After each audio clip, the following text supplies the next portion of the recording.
and gentlemen. Tonight, on a very serious episode of The Bunny Rabbit's Hole, we're going to discuss something. I don't know what the hell we're going to talk about yet. We'll get to that point in a minute. So, welcome everybody here from YouTube land, podcast land. You can find us on just pretty much anywhere you can find podcasts. So, if you want to go check those out, that'd be awesome. But this is, like we said, The Bunny Rabbit's Hole. And what we do here at The Bunny Rabbit's Hole is we take one theme each week and we research it, and then we talk about it, and then when something inspires us to talk about something else, we explore that little hole, that new channel, and we take it all the way to the end or until Craig finally gets bored and brings us back to the main topic. So I'm going to send it over to my co-host here. Right. I am Craig, and as Jason said, we take a central theme. We research both sides that for and against, and not just what fits our narrative, but we also include our opinions. So if you're easily offended, now's the time to go find something else to do, and yeah. We thank you for the download, but you've been warned. If you listen past this, you're on your own. All right, so now that we got all the business out of the way, we discussed who we were and what we are, and now let's discuss what we're going to talk about.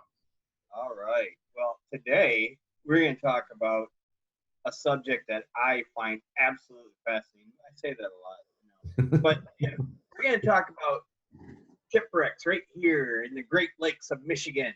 Yes. All 5 of them. 5 lakes, not 5 shipwrecks. Oh, no, there's thousands of shipwrecks. Yeah, so for those that, like, you live in that area, I'm from that area, so those lakes mean a lot to us, personally. So that's why we do a lot of, if you listen to our Michigan Dogman Don't Give a Fuck episode, then you know that we do a lot of stuff in the Great Lakes region. Right. But I wanted to start to just kind of talk about the lakes themselves first. Right. Because a lot of people don't understand how big these motherfuckers are. They're not just lakes. They're inland freshwater seas. Right. And I mean, like, Lake Erie is the smallest. And what's the size of Lake Erie? I'm sure you probably have the stats up, don't you? Yeah, actually, Lake Erie is it's 241 miles across and 57 miles long. So we're talking 241 miles. And in kilometers, I think that's a shitload. Yeah, you can't see the other side. No, you can't. These lakes are too big. Flying over Lake Michigan takes a half an hour on a plane to fly over it. Right. So, I found a bunch of like really cool stats about them. And if you don't know the lakes, it's Holmes, Huron, Ontario, Michigan, Erie, and Superior. And Superior, why is it called Superior? Because not only is it the top, but it's the largest freshwater body on the planet. Right. And to kind of give you guys an example, the Great Lakes hold 1/5 of the world's freshwater supply. Yes. And Nestle is trying to steal every drop of it. Yeah, because they're greedy cocksuckers. Yes. So Lake Superior, it's actually 31,700 square miles of surface area. That is huge. Yes. How deep is it? It is 1,332 feet deep at its deepest. Right. So you're talking at a spot at its deepest. You couldn't even, with all the equipment, dive down there safely. Exactly. You need a submergible submarine, James Cameron style, to get down there. And it's got an average depth of 500 feet. Wow. And here's Mother Nature is a cruel mistress. And, my son lives up right on the shores of Lake Superior. He lives in Marquette. Now, he goes to school at Northern Michigan, and 2 years ago, there was this huge storm in the spring, and one kid was out on the rocks, watching the waves and stuff, and then Wave came in, he was gone. Mm. Never found him. Wow. That's how dangerous these lakes can be. Yes.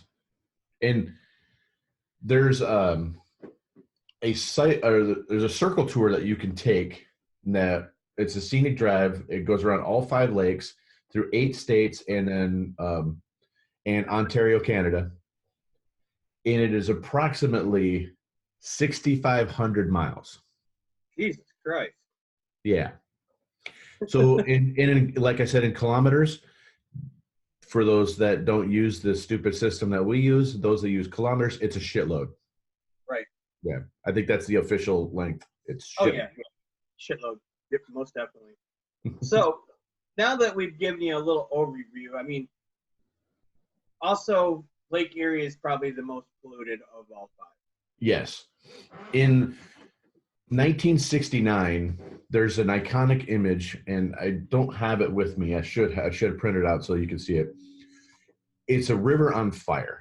Right. And the water was so polluted that it actually caught fire. And because of this this image, 3 years later, they enacted the Federal Water Pollution Control Act, otherwise known as the Clean Water Act, and it regulated pollution going into the Great Lakes and to help and restore and protect the waters of the Great Lakes. Right. And all these great works that are being done to protect the Great Lakes is all being rolled back by the current administration.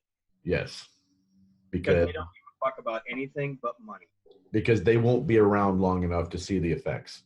Right. Let's face it, they're all old and they're all going to die, and they think they get to take this money with them. Right. Little do they know. Exactly. So anyway, so yeah, you got something else? No, I might throw a few more facts about the lakes in as we go along, and I want to jump in with these boats. Right. I little factoid I learned doing my research, which I feel stupid now for not knowing it before, but okay, all these boats, they're like called like the SS Marquette or da da da da. SS stands for steamship. I never fucking knew that. Really? Yes, I felt so stupid when I found that out. I'm like, dude. I'm saying really because I didn't know that. So the SS Minnow was a steamship? Yeah, that's I don't think that was a steamship, but that's what it's supposed to stand for. Well, I think, the professor had some nutty shit, man. Yeah, he did. Yeah, he was quite interesting. When it came back, it was the CS, the coconut ship. Right. And before we get too far into this, I want to point out something. If you go to YouTube and, obviously watch our videos, but also there are a ton of videos of people diving in the Great Lakes exploring shipwrecks. Yes. I mean, there's no audio. Well, there is audio, but it's all blah, blah, blah, blah, blah, blah, blah. But, I'm too busy drowning. Right. But, I mean, some people did really, really good work with these things. And it's amazing. I didn't watch any of them because there was just too many of them, and there's too many other videos about the shipwrecks in the Great Lakes. So this probably won't be in more than one part, but we easily, if we wanted to explore, we could do episode after episode after episode of these ships, because to give you guys an estimation that throughout history there's been between 6,000 and 8,000 shipwrecks in the Great Lakes. Lake Ontario alone is believed to have at least 600. Wow. And that's one of the small lakes. Yeah. So that's nuts. That's nuts. So I will call them boats, but don't ever call a ship a boat to the captain. Yeah. You'll get a 20-minute tirade and explanation on the differences between a boat and a vessel and a ship and all this other stuff, and you don't fucking care. I used to work doing scaffolding inside oil tankers, and we were there was a boat. The Long Beach was out in the harbor up in Port Angeles, Washington, and I got ferried out there to build scaffolding in the middle of this, and we had to stay out there overnight because they were out there in the dock. They had to do one repair, and then they were getting the fuck out of there. Right. That they fed us while we were out there, and we ate with the captain. And I made the mistake of saying the word boat, and I was like, "Oh, I love doing these boats." Oh, no, bad, bad, Jason, bad, Jason. Right. So everybody in the room had to go with, and then they had to listen to him explain the difference between a boat and a vessel and a ship. Right. So, all right. Well, I'm gonna rein you in here. So, okay. Let's get started, and we'll start with the most obvious. We'll start with the Edmund Fitzgerald. Okay. Now, the Edmund Fitzgerald, it was 1975, wasn't it? Yeah. The year was 1975. The lake was Lake Superior. The Edmund Fitzgerald set sail on. Okay, first of all, don't go out on a boat, a ship, a vessel on Great Lakes in fucking November. Okay, so fun factoid: there is, and there will always be. There is evidence of actual rogue waves in Lake Superior. Now, if you don't know what a rogue wave is, that means where the water's pretty much calm, or some waves, but there's just one wave that's like Poseidon type shit that comes through, and there's evidence of rogue waves actually hitting the Great Lakes.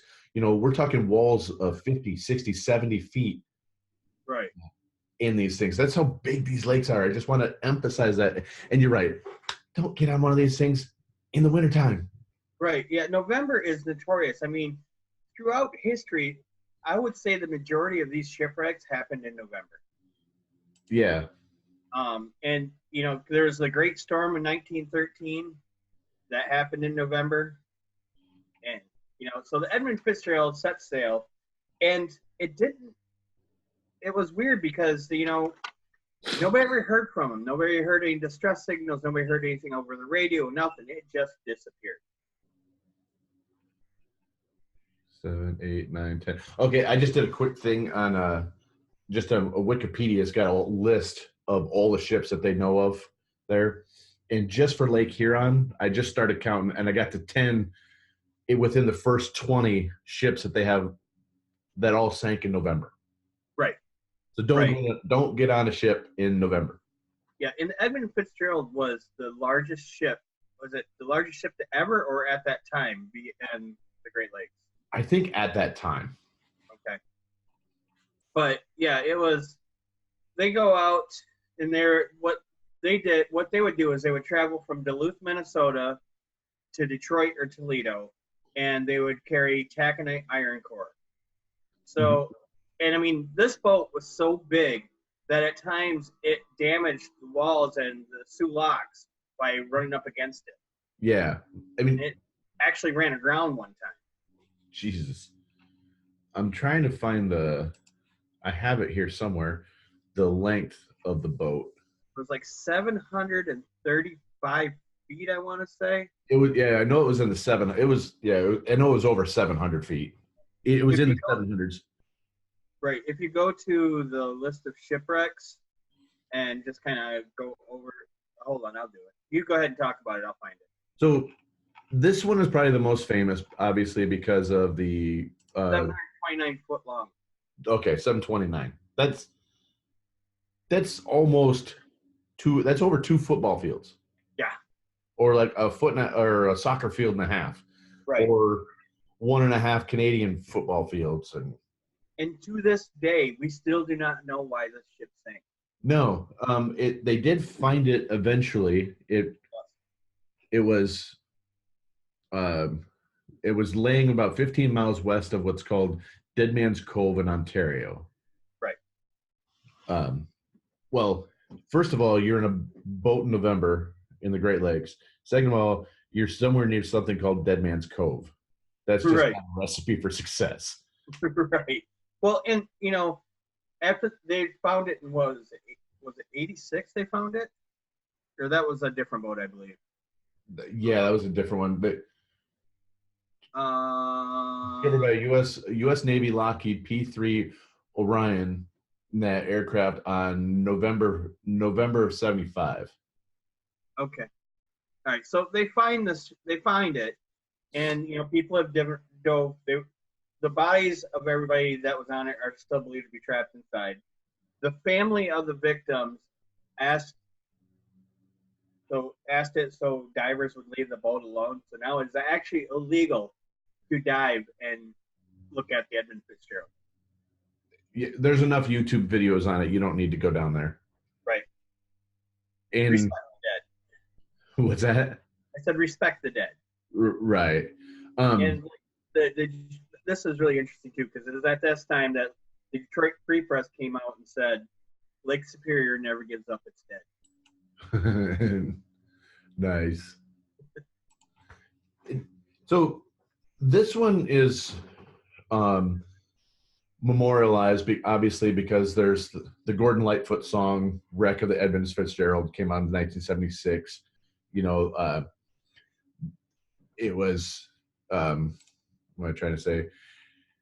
It was mysterious on how it went down. It lost $24 million worth of cargo.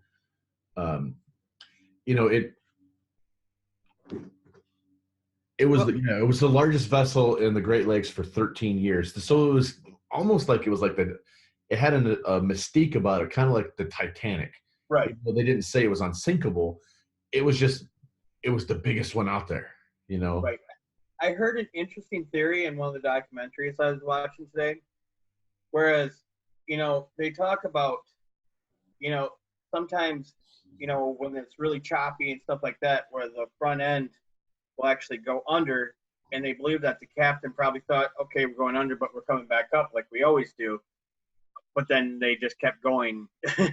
Right. Came back. And that would explain why there was no radio call, no distress signal or anything like that, because by the time he realized it, it's too late and all the wire poof. Yeah, and if you've ever seen any of these like ships that are out in like the North Atlantic, you'll see that they just crash these waves and the water just shoots over the ship, and and they expect to come up the other side because, let's face it, it's 729 feet. Right. So you would think that it just would have crashed through that wave, and then eventually the rest of the boat would have picked the front end back up. Right. But it didn't, and this time now it's sitting at the bottom of the water at a depth of 530 feet. Yeah. That's down there. Yeah. I wouldn't want to dive that deep. No.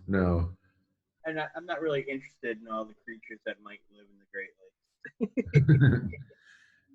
Yeah, there was 29 people that perished, 29 men that perished. That doesn't have anything about a single woman being on board. So right. There's 29 men, and they had hurricane force winds blowing across the lake at that time, and the waves were reportedly approaching 25 feet. Oh wow. So that's like the North Sea type of stuff. I mean, right. So, like I think the earliest one that I found, the earliest shipwreck I found was the Washington, which sank in Lake Ontario in 1803, and it was carrying goods from East India at the time it happened. Nope. Wait, there's earlier ones. Never mind. Sorry, my bad. Because in 1780, a British 22-gun big slot sunk in Lake Ontario. It was the HMS Ontario that sunk there. Oh, right. That's the oldest shipwreck ever found on the Great Lakes. Huh. Okay. And the most recent one that I found was in 2000, and that was it was called the True North the Second, and it was a glass bottom boat, and it was hold on, let me find it. There it is. Okay. It was a small 10.6 meter glass bottom tour boat that sank on June 16, 2000 in 15 meters, 49 feet of water off of Tobermory, Ontario, Canada in Georgia Bay while transporting a class of 13 students from an overnight field trip to Flower Pot Island back to the mainland. Two of the students, 12-year-olds Wade Simmons and Henrique Forster, were killed in the sinking. The ship sank suddenly in rain and nearly gale-force winds, causing the parents of the deceased to question the captain's decision to travel in such bad weather. The captain ignored weather service warnings about the heavy seas and high winds prior to leaving the dock. Now, that is a common theme in a lot of these shipwrecks, that the captain's ignoring, the warning. Now, here's some interesting facts out of this. The remaining 18 people on board, 11 of whom were classmates, managed to survive by swimming approximately 200 meters to the shore. Now, other passengers were wearing life jackets, as it was not officially required by law at the time to don them unless the captain ordered ship evacuation. The rule came under some scrutiny after the accident. An inquest into the events was in fact later launched and ended in the jury calling for safer school field trips and boating standards in Ontario. One issue that was pointed out was that there was 22 life jackets which were stored in garbage bags on board, and that only 2 were child-sized, despite the fact that there were 13 children on board. Oh, wow. Yeah, but it was ruled to be an accident. So that actually kind of reminds me of there's an old joke. You hear that the new Navy has glass bottom boats, so that they can see the old Navy. Oh, geez.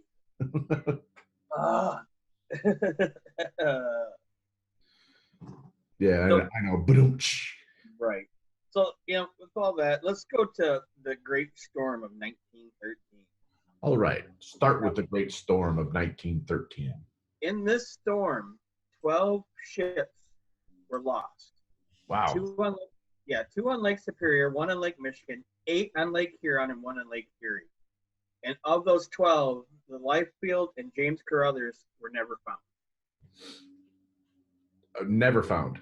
Never found. They found the other 10, but they never found those 2. Oh, wow.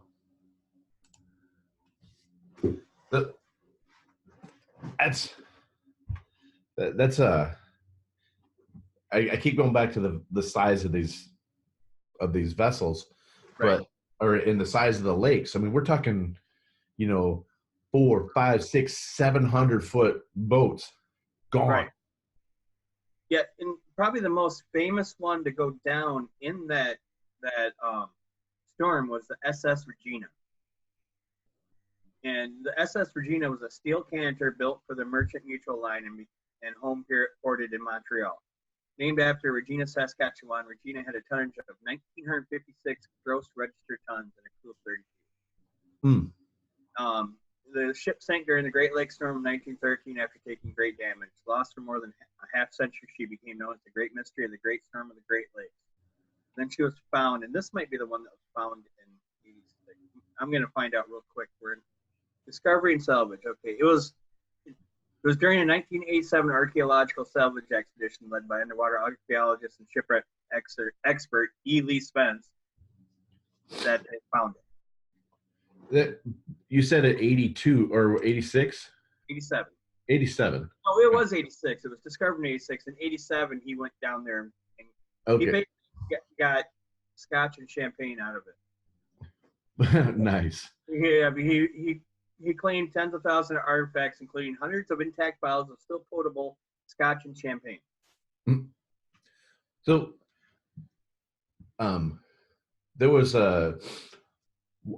almost 2,000 gross registered tons of a cargo on this thing. There was a crew of 32, and it went down in 1913 and wasn't found until the late 80s. Right. I mean, Miami Vice was on TV. TV was invented, and then Miami Vice came on. It was all the time it took for them to find this damn boat. Right. It took them 73 years to find this boat. Thank you for doing the math. I couldn't. No problem. No. So one of the things about this storm that I found interesting, though, was it was almost like a hurricane. Mm-hmm. Because there was actually an eye in it. They called it what was it called? Sucker. Shit. I just missed it. Well, it was this. It gave this lull where people, they thought that the storm was done. Right. And so all these ships went out, try to gain for missed opportunities and missed time. But then it was the wrong thing to do, because there was sustained hurricane winds of 70 miles an hour. Yeah. That came across there. There was what was it, 24 inches of snow that came down over the period of a couple of days.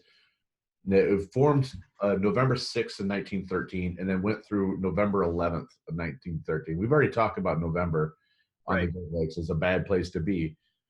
But well, here's an idea how bad the storm was. The final tally of financial loss from this storm is 2,332,000 for vessels totally lost. 830,900 for vessels that became constructive total losses. 620,000 for vessels stranded but returned to service, and approximately 1 million in lost cargo. The figure did not include financial losses in coastal cities. Now, remember, this is 1913. So if that was today, that would be like $2 trillion. Yeah, billions at least. Yeah. So, I mean, yeah. But I mean, like on Lake Superior, they lost the life field and the Henry B. Smith. And between the two of them, that was 25 victims on the Henry B. Smith, 18 on the life field. On Lake Michigan, the Plymouth was 7 victims. The Lake Huron was the Argus, had 28 victims. James Carruthers had 22. Hydras, 25. John A. McGean, 23. Charles S. Price, 28. The Regina, 20. Isaac M. Scott, 28. Wexford, 20. Then Lake Erie was a light ship. LV 82 Buffalo had 6 victims. That's that's close to like 150 to 200 people that died. Yeah, in that 4-day period. And now with the, we have the internet, we have GPS, we have better storm tracking, we have ways of communicating with ships that are better than smoke signals, like they had essentially had back then. Well, the thing though with that storm though is, they didn't think it was going to be as bad as it was. They had their information and they're like, it's no big deal. And then when it really hit, and it hit hard when they're like a couple days into it, they're sending the information to Washington, D.C., but it got there so late. It got there after the storm was already over, so they couldn't set out warnings and, make decisions and shit like that. Yeah. And the eye of it was called the sucker hole. Okay. And so, like we mentioned before, it started November 6th. And then around the 8th, everything was clear. So after already 2 days of this shit, they figured, oh, okay, it's gone. So then they all rushed back out, got their crews back on their boats, got everybody, because when these things go, these merchant marines live on these vessels. Right. So, and they're not making any money if they're at port side. So they're waiting for any opportunity. The captains are chomping at the bit to get that ship over there, because they don't make any money until they deliver. Right. So as soon as that, they sat there, weathered the storm for 2 days, and then all of a sudden you got bright sunshiny days, fuck it, let's go. Right. And that was the wrong thing to do, because the other side of the storm was even worse. Right. Yeah. And if anybody that is listening to this is from Michigan, that our weather in Michigan is bipolar. Yeah.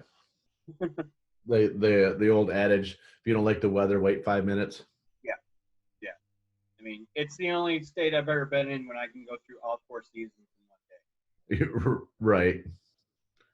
And it's one of the few places where you actually get 4 seasons. Right. Because I get 2 seasons where I'm at. We get the misty rain and dry. Those are, and summer. Misty rain, summer.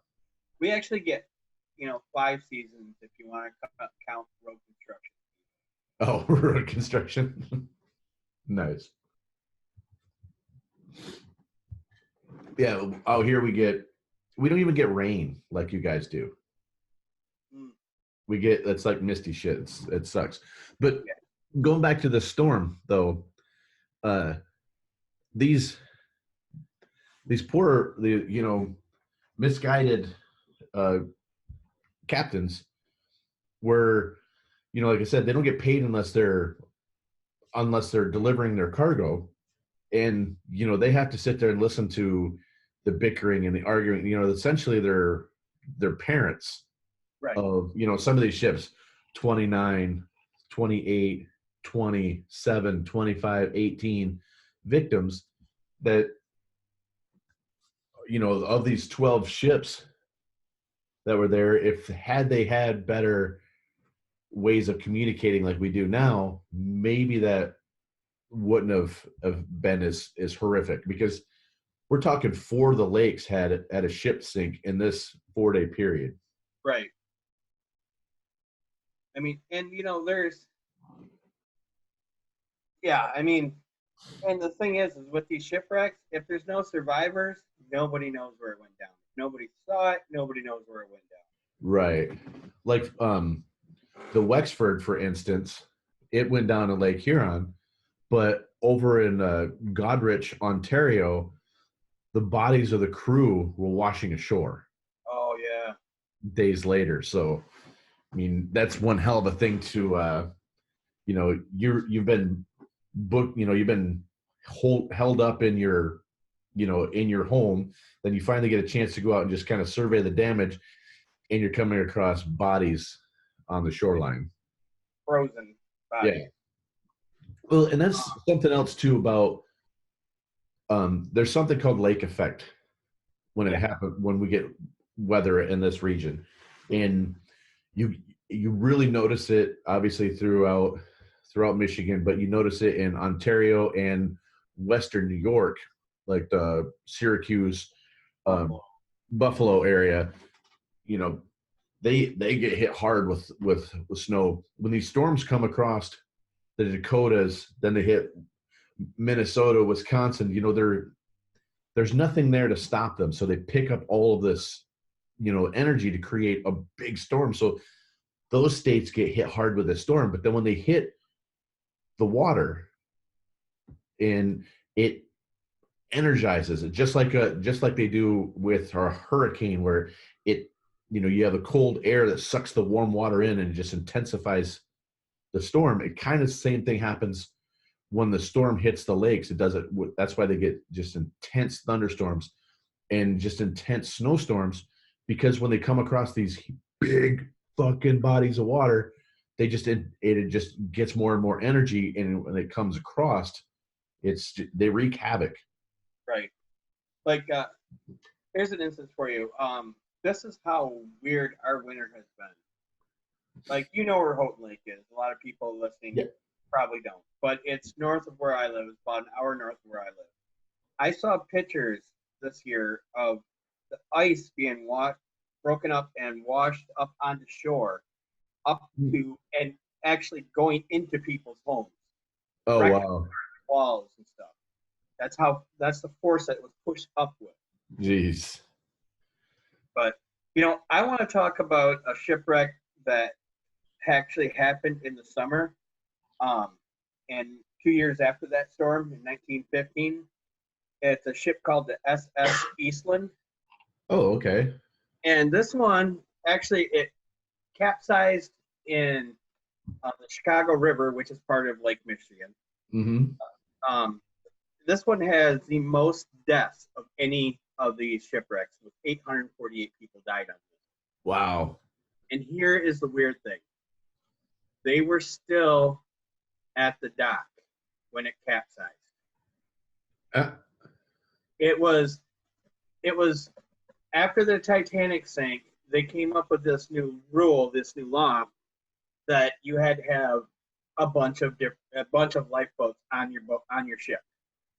Right. Well, they were worried about it because the Eastland was already top heavy.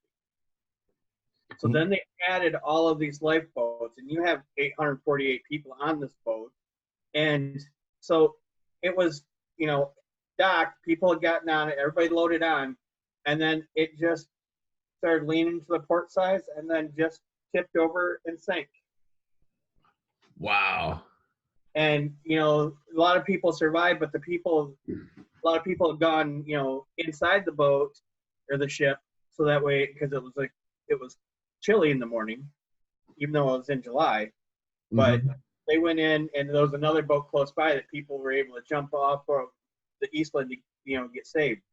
So 848 people. Yeah. Well, so there was almost 2,600 passengers to begin with, and to have almost a third of them die when you haven't even left yet. 844 out of 2,572 passengers. Right. And a writer, Jack Woodford, witnessed the disaster, and he gave a firsthand account to the Herald and Examiner, the Chicago newspaper. He said, "And then movement caught my eye. I looked across the river as I watched in disoriented stupefaction. A steamer, large as an ocean liner, slowly turned over on its side as though it was a whale going to take a nap. I didn't believe a huge steamer had done this before my eyes. Lashed to a dock in perfectly calm water in excellent weather with no explosion, no fire, nothing. I thought I'd gone crazy." So there was actually a bunch of famous people on here. There was a George Halas, who played for the Chicago Bears. Yep. He was a 20-year-old passenger at that time, and Jack Benny. Jack Benny was only rumored to be on there, Mm. and George Hollis wasn't actually on there. He was supposed to be, but he got there late. Oh, okay. And his name was listed in the deceased in newspapers, and it freaked out all of his family and stuff. And then they go to pay the respects, and they find out he's still alive. And George Halas actually owned the Bears after a while. Oh, yeah. And if you ever look at they have the initials. The Chicago Bears have his initials on their jerseys. Yeah. Which, he was lucky. yeah, right. I never heard of this one before. I hadn't until earlier today, but I was just like, that is wild. And then after the disaster, the Eastland was salvaged and sold to the U.S. Navy after restorations and modifications. The Eastland was designated a gunboat and renamed the SS Willamette. Out here, that'd be Willamette. Now, she was used primarily as a training vessel in the Great Lakes and was scrapped after World War II. Right. So it went on, but I like how they rename ships like that. Yeah. And then you're like, fuck it, they won't know the difference. Right. Fine. Look at all these. So I watched a documentary that was really, really cool. It was about the SS Milwaukee. Mm-hmm. And now the Milwaukee, I believe, went down, was it Lake Michigan? Oh, I'm getting all these confused now. Let me find it real quick. Go ahead and talk about something while I look. Okay. So there's I watched a little documentary. I'll do this real quick. There's an area of the Lower Peninsula called the Thumb. If you look at it, it's the bay. There's a little inlet called the Saginaw Bay, and right there's been a shitload of boats, vessels, ships that get fucked with on there because the way that it's kind of like a miniaturized version of Cape Horn at the bottom of Africa, where the Indian Ocean pours into the Atlantic Ocean, and it creates this current that's treacherous for vessels. It kind of does the same thing here going around the bay with the water, or the winds pick up coming across the state. Now, if you don't know anything about the state of Michigan, it's flat, really fucking flat. So winds pick up, and to the point where they started putting in windmills everywhere to try to generate power from these things. That's how much wind comes across here at times. But that water being pushed out of the bay goes into the lake and creates a treacherous area just off the end of the thumb area. and a lot of vessels go down there, and inevitably every year you hear in the news about some jackass that's out there too late for ice fishing, and the part of ice that he's on breaks off and goes off into the lake, and the Coast Guard has to come and save him. Right. So you're talking about the Milwaukee? Yes. So the SS Milwaukee went down in Lake Michigan on October 22nd, 1929. Now, this was a train ferry, and what that means is it transported railway cars. Okay. I don't know exactly how many it had, but it sank in a storm off Milwaukee with the loss of all hands. Today she lies about 4 miles northeast of North Point Lighthouse. Now, I watched a documentary about this a couple days ago because they dove down because they were trying to find out what happened to it. Mm-hmm. And so they dive down there, and when they get down there, the first thing they notice is the ship is sitting on top of a railway car. Oh. The ship was transporting railway cars. So they investigated a little bit more, and the water break, that's not what it's called. I forgot what it's called. Storm break. Breakwater? Yeah, it's the hatch at the back of the boat. After you get the cargo on, you put that up, and it stops the water and stuff like that. Mm-hmm. When they found the ship underwater, that was missing. They couldn't find it. Wow. So they searched some more, and they finally found it, and because they're trying to figure what could rip this thing off, because these things are strong, Yeah. And so they finally found it, and it was bent into the shape of a Z. A Z? A Z. So that's how bad these waters were, because, I can only imagine that it was one of these railway cars started rolling back and forth and smashing against it until it broke, Mm-hmm. and that's probably why the boat sank. No. Because those railway cars go off, and then they kind of tip in the boat, and then so one falls off, and the boat sinks and lands right on top of it. Right. That's kind of like the container ships. Right. You'll see they're stacked like 7, 8 high, the containers, and if one falls off, they don't give a shit. Right. They just okay, we're gonna we had 9,000 of them, now we have 8,999 of them. Right.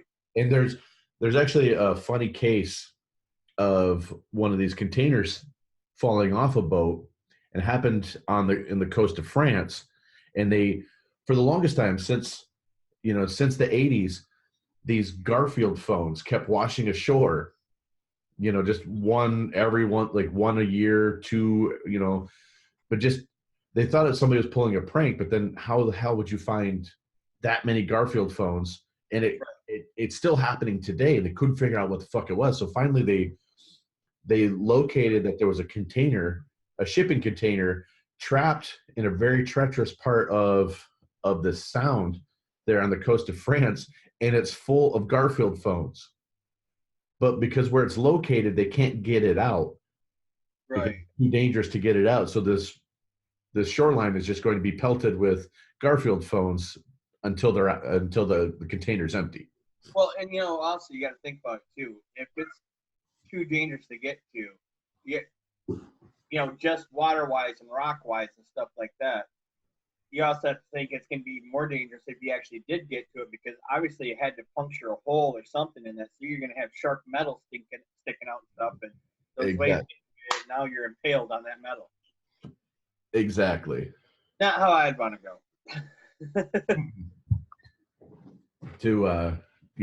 How did he die? Trying to rescue Garfield phones. Right. Yeah. Who's Garfield? Wasn't he president? Yeah. So there's a bunch of different places throughout, like kind of like where I was talking about the thumb area. There's one place that's actually even more dangerous, and it's called Long Point, and it's in Ontario. And Long Point is like a sandbar that jets out, but it kind of like how I was explaining before. the winds will move the water and becomes really treacherous on the end of this point. If you go through the list of all the ships that are on there, you'll see that there's a bunch of different vessels that sank at this point. Well, the Georgian Bay is another area that's similar. Yeah. You know, and that's where that glass bottom boat went down. That's on Lake Huron, you know. And because there's a few that, you know, were sank there. I mean, there's also one that sank in the Straits of Mackinac. And yes, it's spelled Mackinac, but it's pronounced Mackinac. Right. But yet, like, you know, there's a Daniel Morel that went down on Lake Huron, and it got broken in two by a storm. Wow. And the aft section was 5 miles from the bow when they found it. And I learned another fun fact. When a boat breaks in half on the water, the bow will still float for a while. So if they sank because they broke in half and the pieces are together at the bottom, that's not why they sank. They said that they will not sink that way. The bow will float for a little while, and there's going to be a distance separating. Kind of like the Titanic. Yes. Because that broke in half. Yeah. But yeah, the Morel was a freighter that broke up in a strong storm on Lake Huron on, again, November 1966, taking with it 28 of the 29 crewmen. The freighter was used to carry bulk cargo such as iron ore, but was running with only ballast when the 60-year-old ship sank. You know, and this one was considered a bizarre incident. And I saw some documentaries that mentioned this, and the one guy, they even interviewed the one guy who survived. I can't remember his name. I'm kind of hoping I'll find it here. But yeah, it's really interesting. Did you hear anything about this one? No, not this one. Okay. Why don't you go ahead and go with one that you know? So one that I found was interesting was the John M. Osborne. Oh, I haven't heard of that one. So yeah, like I said, there are literally thousands of vessels that went down.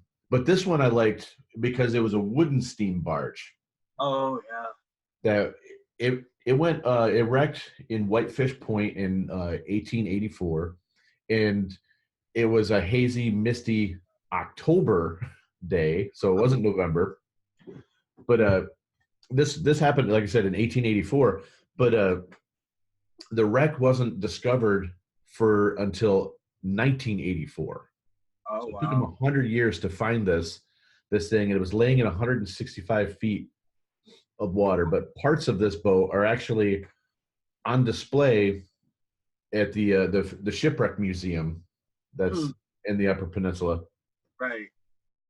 I've never been there. I gotta go check that out. I think it'd be interesting. But what lake did it go down in? What's that? What lake did it go down in? It was Whitefish Bay of Lake Superior. Okay. Yeah, Whitefish Bay is another one of those areas where a lot of ships have gone down. And so, like you said, like you just said, it's another one of those points. But some of these ships, like this one, it took them 100 years to find it. Right. I mean, granted, it's wood, so it probably shit covered it quick. Right. And then parts of it floated away. Yeah. I mean, you know, I'm just going through these. I've already found two other ones from Whitefish Bay. You know, it's one of those. It's another place. Don't go in the water in Whitefish Bay in October or November. Right, like I was talking about with Long Point, the Niagara in 1899, the Mystic in 1907, the Madeira in 1877, the Lawrence in 1922, that Joseph Page in 1893. Then there's the Jersey City, the Jenny King, the James L. Reed, the Idaho, all these ships, the Empire, I'm not even going to try to pronounce that one, but the Eliza A. Turner, all these boats just off a Long Point. Right. So, what was the name of the boat that you were just talking about? It was the John M. Osborne, which is another weird one because ships are typically named after women. Yeah, and this one was rammed by Terror of the Lakes. Yeah, yeah, it was actually collided with another vessel. Yeah, yeah, that because and there was just tons and tons and tons of boats that have gone down there. The SS Lambton, for one. I've found probably about 6 or 7 of them, and that's what we know of. Yeah, There's you know of all these 6 to 8 thousand ships that have sank in the Great Lakes, they've only found close to a third of them. yeah, and I'm not an expert in maritime law, but there has to be a shitload of cargo down there that I'm sure a lot of it can be salvaged. I know there was a company that was there that did they did scuba diving, and they got logs that sank from logging ships from back in the day, and they'd bring these up because they were old growth logs and they've been preserved in the water, so all they have to do is dry them out. Right. Yeah. When I got married the first time, my ex-wife and I went up we stayed in Newberry, which is up in the UP. But one of the things that we did, we went to Tequamanon Falls and all that stuff, but we also, in Pictured Rocks, but we went on a glass bottom boat tour and saw Shipwrecks. Oh, cool. It was really cool. I highly recommend anybody that gets a chance and can go there to check that out, because it is just really fascinating. That would be kind of cool. I've never been in a glass bottom boat. I think that'd be kind of eerie and cool, and well, it's weird. It was like a ferry. The ferries that you take to go to Mackinac City or Mackinac Island? Yes. They're like that. So you're inside, but then there's this area with a railing around. It's a rectangle. I want to say probably about 10 feet long by probably about 4 feet wide. And you look down, and it's down probably about, I don't know, 6 to 8 feet down is the bottom of the boat, and that part's glass. Yeah. So, so you're looking down quite a ways, and then seeing these shipwrecks and stuff. But it was really cool. It was really interesting. You just hope that low, there's no low tide and you hit one of those. Right. And of course, just like any tour, you got the tour guide telling you, look, this is the boat that went down. Well, no shit. It's Ghost Ship. Watching these documentaries, and I heard this from a couple different people. They're like, yeah, one of the reasons they said that it sank was lack of buoyancy. And they're like, well, no shit. If it doesn't have buoyancy, it's gonna fucking sink. Right. Huh. That's weird. Yeah. It's fate. It's physics. That's what it was. Right. So the largest vessel to ever sink was the Lee Cliff Hall, which is weird because it's technically only a foot longer than Edmunds Fitzgerald. Right. That it was a 730 foot lake freighter, and it launched September 23rd of 1961.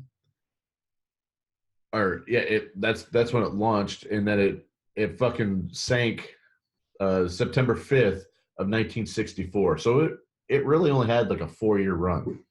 Right. And the odd thing is where it sank. It sank in the St. Lawrence River. Right. So if you don't know what the St. Lawrence River is, or the St. Lawrence Seaway. It is most of it's actually kind of man-made, but it's a waterway that connects the Great Lakes with the ocean. Right. And it was in heavy fog, about 65 miles below Quebec in the St. Lawrence River. That there were three people that ended up losing their lives in that one. But that was technically the biggest ship to sink in the Great Lakes. Right. Yeah. By a foot. But yeah, by a foot. Yeah. Well, then, the third largest was the SS Carl D. Bradley, and that was on Lake Michigan. That was another one that broke in two. Yeah. Yeah. And it did it in November? November. Yeah. She broke in two in a severe November thunderstorm on Lake Michigan. So what we've learned here today is stay out of there. Right. Well, and I found this part of the Detroit Free Press that has the 8 undiscovered shipwrecks on the. It's just 8. I mean, there's a lot more than 8, but this is just 8, probably the most famous one. Okay. All right. There's the Griffin. The Griffin is iconic among shipwreck hunters who often refer to it as the Holy Grail. Built by French explorer, nobody cares. The ship was the first European vessel ever to sail on the upper Great Lakes. It disappeared during the maiden voyage in 1679 after picking up animal first in Wisconsin. I say nobody cares because I can't pronounce the name. It's not that I have anything against French people. Right. I just can't pronounce the name, so I'm not going to bother trying. But the Griffin's age and elusiveness have contributed to its mystique. Now, yeah, go ahead. Oh, I was going to say, now, 2 guys in 2014 claimed that they had found it off of Frankfort, Michigan. Oh, really? Yeah, but it's unsubstantiated. They have photos and everything, but it's never been proven that that's actually the ship. Right. Like, because we said there's 7,000 ships out there, and probably 1,000 of them or more that we know of. Probably 1,000 of them or more are wood ships. So they could be looking at a different ship that they didn't even know about. Yeah. And, here's another one that the next one down is one that I think is going to allude to a future episode. That episode is going to be ghost ships. Because, Jason, I love our supernatural paranormal shit. Yes, we do. Yes, we do. All right. This is the Bannockburn. The propeller-driven bulk freighter Bannockburn went missing with 20 sailors in Lake Superior during a November 1902 storm. Bits of wreckage, hatch covers, and parts of a cabin, according to an old Free Press article, later were found floating in the middle of the lake. As the waters of Lake Superior reach their greatest depth at the point, it is probable that none of the bodies will ever be recovered. Lake Superior never gives up its dead. Right. Legend says the Bannockburn, sometimes nicknamed the Flying Dutchman of the Great Lakes, lives on as a ghost ship that has been spotted many times since its disappearance, still prowling the waters. So, it's an interesting, when you're researching something and it has its own Wikipedia page, then chances are it's an interesting one. Right, and like 90% of these boats on the shipwreck Wikipedia page have their own Wikipedia page. Exactly. There's a lot of them that do. And so, yeah, the Flying Dutchman of the Great Lakes. This might be an episode. We might extend it out to other ghost ships because there's obviously a bunch of them. Right. There's a bunch on the Great Lakes, but there's bunches all over the world. Mm-hmm. Yeah, I never even heard of this one. Really? I hadn't either. But I mean, that leads me to think of we'll also sometime do a Bermuda Triangle one because that's another place I love. Yeah. Bermuda Triangle / Devil's Triangle. Right. We'll but both. the ship sinks and then all those people see it. But okay, I'll go on with the rest of them. There's the R.G. Coburn in October 1871. Again, October, you dumb motherfucker. The nearly 200-foot propeller-powered R.G. Coburn was on Lake Huron carrying wheat, flour, and barrels of silver ore when it encountered a horrific storm. It lost its rudder off Thunder Bay. There's Thunder Bay. Yeah. The unsteerable ship was at the mercy of Mother Nature. She fell into the trail of raging seas and began to roll heavily, breaking loose the heavy barrels of silver ore trod her bed. Barrels rolled against the side of the hull, smashing holes in the side of the ship. With water coming on, the crew began pitching cargo. A survivor recounted in a Detroit Free Press article that people stayed remarkably calm amid the chaos. He praised a few women on board, saying he did not hear a scream from one of them, even when the craft settled down to her grave. Yet you're not going to hear shit when they're under fucking water, asshole.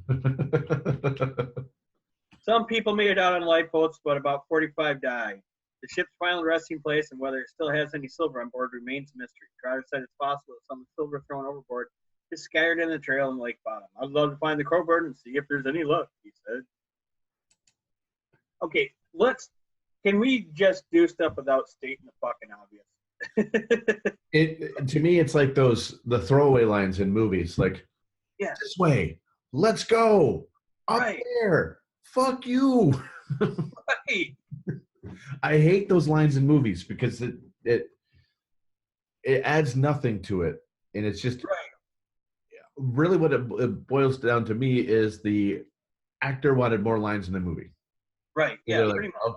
Just have him say this way 30 times. But to me, it's just the same as the ship wasn't buoyant; it sank. Right. Wow. Where'd you get your degree from? Right. So here's the next one. This one's kind of interesting. This one's called the Chikora. The passenger and cargo carrier Chikora already had been tied up for the winter in early 1895 when its owners were asked to move a shipment of flour across Lake Michigan. The January 20 trip from St. Joseph, Michigan to Milwaukee went smoothly. Early the next morning, the Chikora left Milwaukee to return home, departing about 10 minutes before a messenger boy arrived at the dock with an urgent telegram. The message warned Captain Edward Stein not to set sail because the barometer was falling fast at Benton Harbor, but it was too late.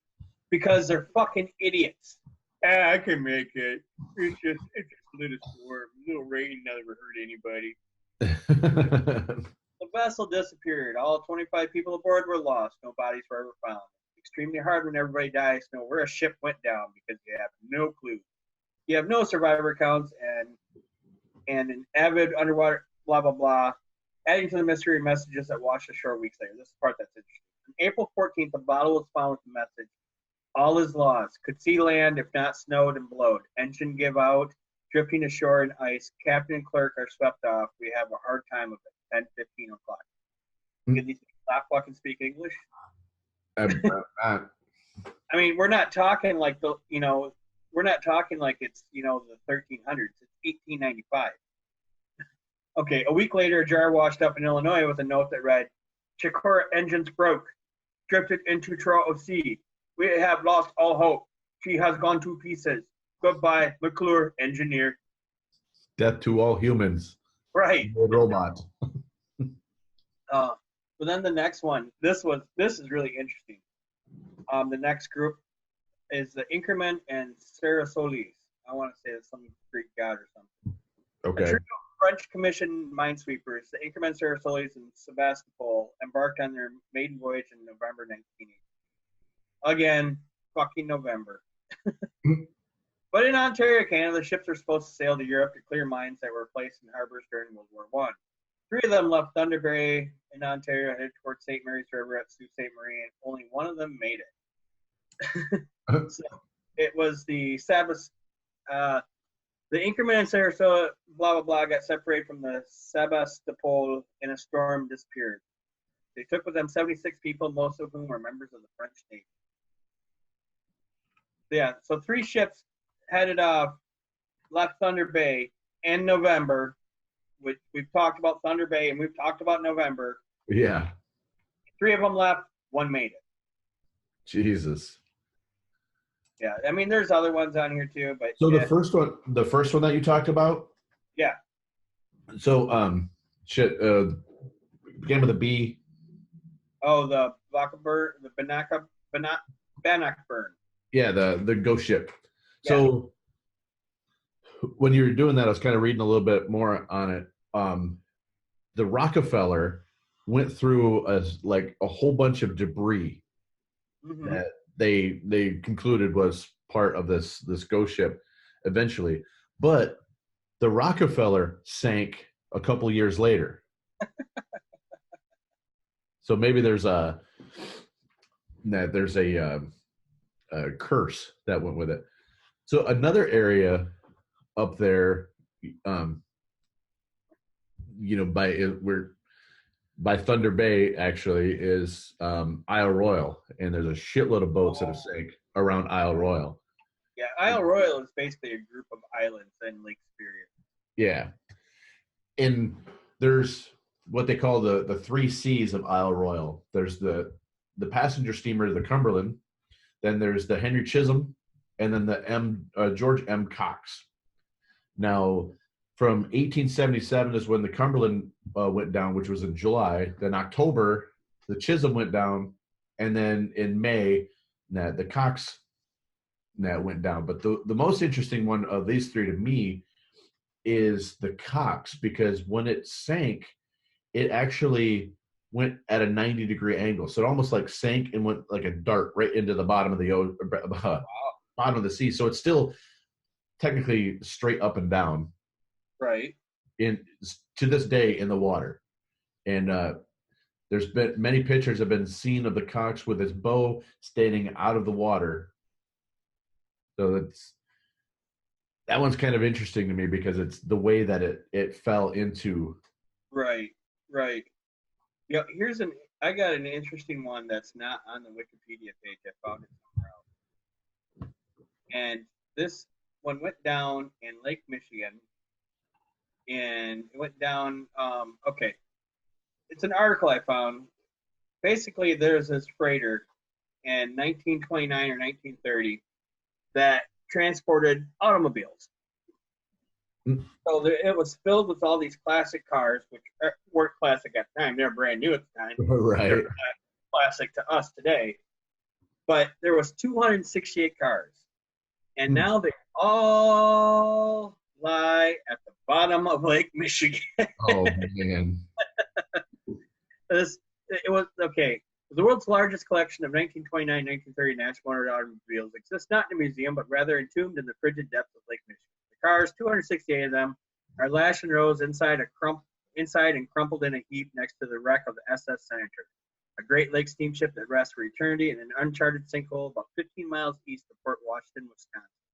The Senator, which sank during the final days of the Roaring Twenties as the country was plunging into the Great Depression, sits upright nearly 450 feet down, so deep that few, if any, divers will ever see her in person.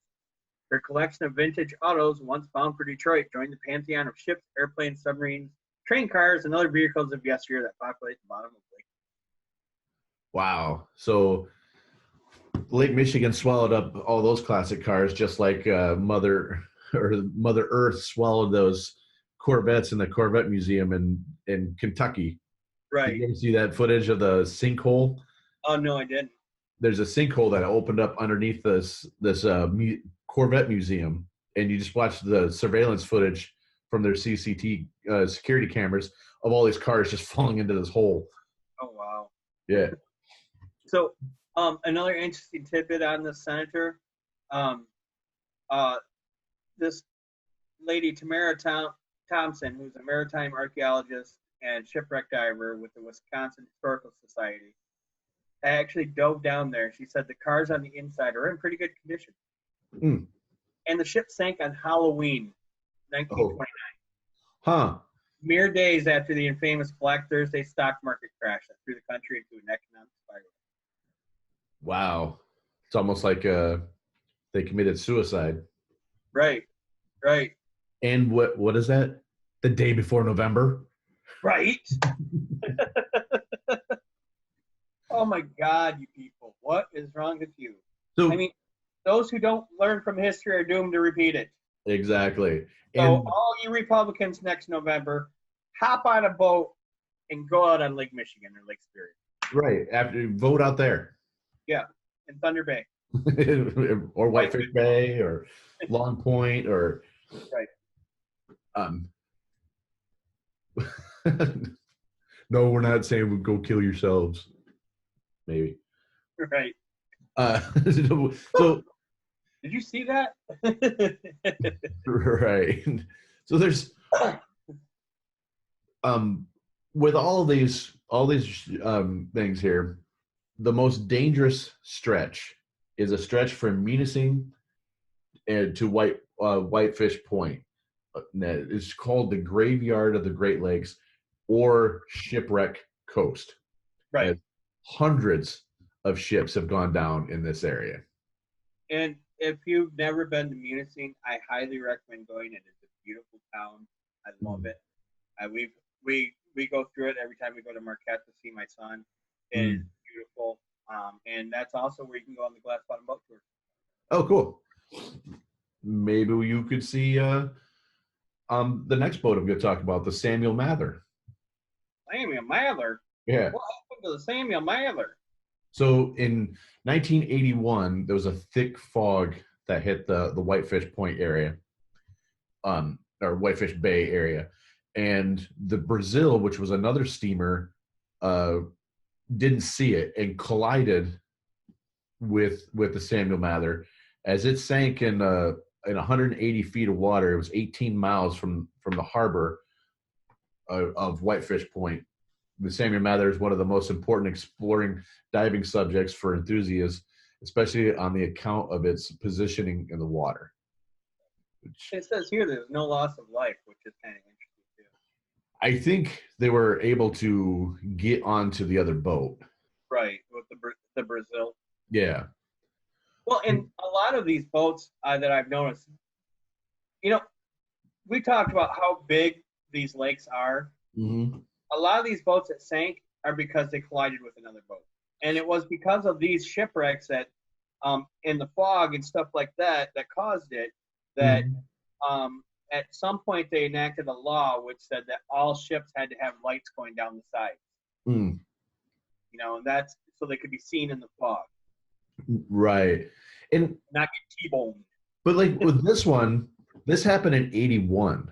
We had decent radar and sonar, and we weren't quite to the point of GPS yet, but you might want to reread the date on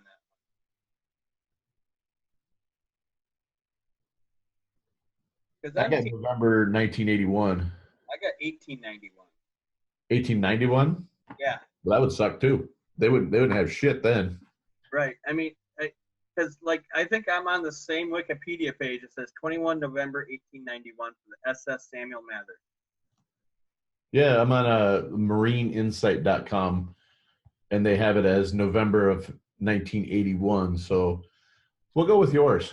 So yeah, that's why they collided, because they didn't have sonar and radar, and right. They were using smoke signals in the fog. Right, and yeah, because the Samuel Mather was actually built in 1887. That'd be a long life for a boat if it was. Yeah. So yeah, it was. I'm going with 1891. Okay, I like that better. It makes more sense. Because if it collided with another boat in 1981, we probably would have read about it in Weekly Reader, in school. They would have had something about it. Right. Yeah. So I mean yeah. I'm gonna try to find okay, here's the SS Vienna in. Oh, that's 1890. You got another one while I look? Well, that was actually one I was going to talk about, was Vienna. Okay, go ahead. That was in 1892. That it went down in September, not October or November. Now let's talk about November and why that's important, and why say, well, why is November such a big deal? Because in December, in January, and February, early February, there's ice everywhere. Yeah. So they pretty much close shipping lanes down, or you need an icebreaker to create a path. So shipping pretty much comes to a standstill on these lakes, because they do freeze. And they actually open up a little roadway on the ice for snowmobiles to go to Mackinac Island, because it's faster. Oh yeah. And you can actually drive your cars across it. And that's the other thing too. You mentioned Houghton Lake and how the ice was pushing up into those homes. That when water freezes, you only need 4 to 6 inches to support a car. Right. And they actually create a whole festival on the ice called Tip Up Town. Right. So they have this whole ice fishing festival on the frozen water. So that's why November is the month that we keep talking about being so bad, because anything after that is pretty much frozen. Right. Going back to the Vienna, this one had a series of different accidents throughout its career, and it actually sank once before it sank this time. It sank after 3 years of launching, but during the final accident, it collided with another one called the Nipigon. They were heavily with cargo ore, and then the vessel was trying to tug. The other one was trying to tug the Vienna to safety, and then it sank. It didn't make it.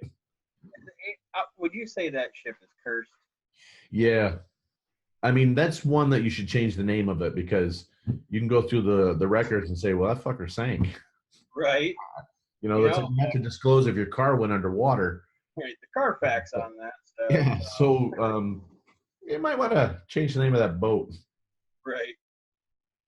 So I found one that went down in 1953.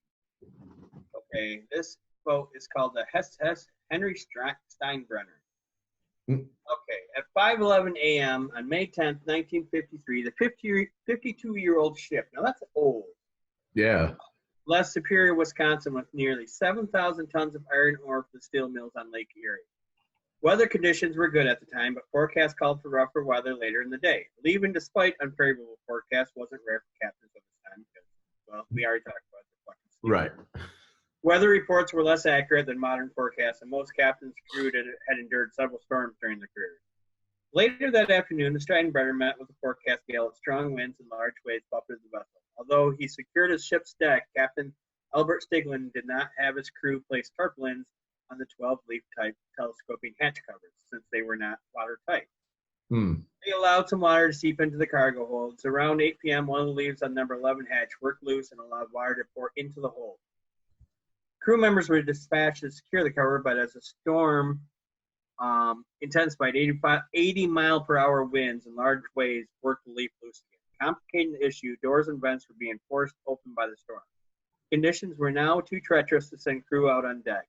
Pumps were started, but the flooding continued. Captain Stilgen tried to keep waves from causing more damage, but by morning, other hatch covers had worked loose, and the ship staggered to make headway. After a few more maneuvers, it became all too apparent that the ship was doomed. Shortly after 7 a.m. on May 11, 1953, an SOS was broadcast.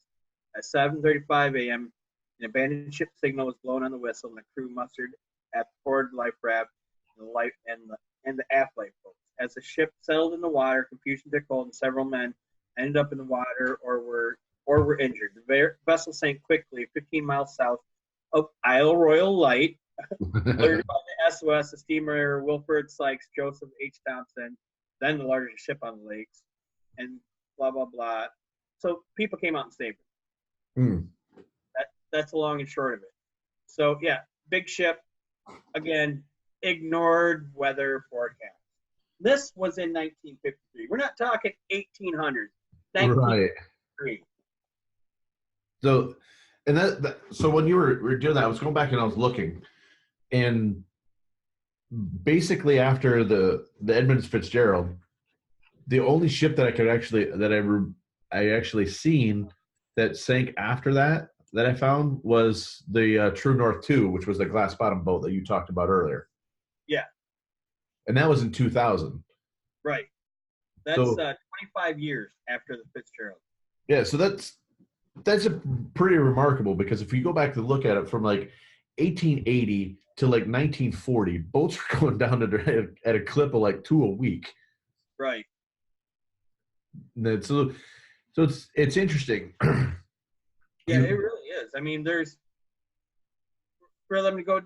I mean, well, that says a lot too about technology advancements too. Right, and because again, the True North too, he ignored weather forecasts, as we talked about. So what we learned today is stay off the Great Lakes in October and November. Listen to weather forecasts. Don't be fucking stupid. And I think I'm missing. And stay away from Whitefish Bay Yeah. and all these points. Anything with a point in it, that you want to stay away from that. You want to stay away from wooden boats, glass bottom boats when you're on tour, and you want to make sure that you have a life jacket, Right. even when you're, sitting at the dock. Yeah. Don't be stupid. It all comes down to don't be stupid. Don't be stupid, stupid. Right. Have some common fucking sense. I think we talk about that a lot in our podcast. We do, but it doesn't seem to be helping. So tell a friend about our podcast. Follow us on all of our social media channels. We are the Bunny Rabbit's Hole on Twitter and Instagram. Find us on YouTube. If you have any questions or concerns, you can email us at thebunnyrabbitshole@gmail.com. Go to our website, thebunnyrabbitshole.com. Yeah, and you found this already, so you know where to find it. Tell your friends where to find it. And with all, we say this in all of our podcasts, but it's very true. We merely scratch the surface of the subjects that we cover because we just want to pique your interest so that you will get off your lazy butt and go and look it up yourself and find out more information and educate yourself and make yourself a better person. And follow along with us.